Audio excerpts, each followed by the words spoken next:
When I first started working in academia in Japan, we regularly, faculty sit on interview committees for selecting students. And you'll have three faculty on one side of the room, and then the enemy, the poor little young person coming out of high school who wants to join the university, sitting on the other side is the applicant.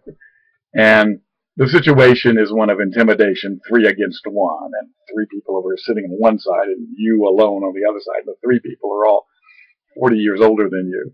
And it's a pretty nasty situation to begin with. And in my university in Japan, the questions were fake and the interview situation was fake because we had to accept all these students anyway because we needed their money. So you weren't allowed to reject anybody. And so you had to pretend that they were some sort of examination going on. And it was sort of, so you tried to invent questions that would keep you awake another 15 minutes.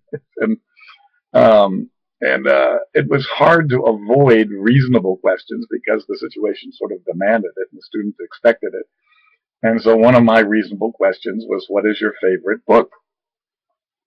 I asked it for nearly everybody. And almost nobody had a favorite book, or else their favorite book was some manga comic book.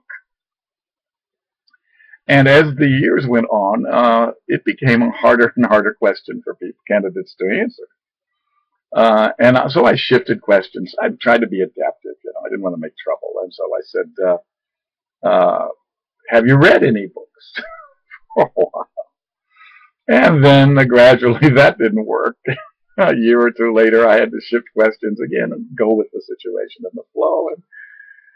And then I asked them, have you ever seen or heard of a thing called a book?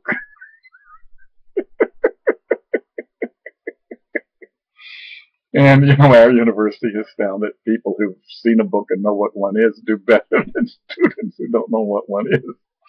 Of course, we don't require you to read one during the next 4 years. That would be graduate level where you get to read a book. This is Japan. Asia is incredible. You can build the world's second largest economy and this wonderful restaurant culture in Tokyo. And without having anybody who's ever read a book in college. It's just incredible. And then you go, okay, so you think, well, no, but they got, Kyodai and Todai and the elite places, they read books there. And they do. They have people who voluntarily read lots of books there. But it isn't reading. They, properly speaking, they memorize pieces of surface text. And it produces a very strange kind of brain. You meet them in 40-year-old bodies, 50-year-old bodies, all your life later in Asia. These are people who know everything about everything. They're just filled with factual pieces and tidbits. And they can't think at all. They can't put 2 and 2 together. And they have no ability to abstract and no ability to recognize patterns. But they know everything. And they are kind of neurotic about knowing everything because that's what they hide behind, the fact that they can't think. And so when you're asking them anything that they can't put 2 and 2 ideas together, they'll start quoting all the facts around the periphery of whatever you're talking about.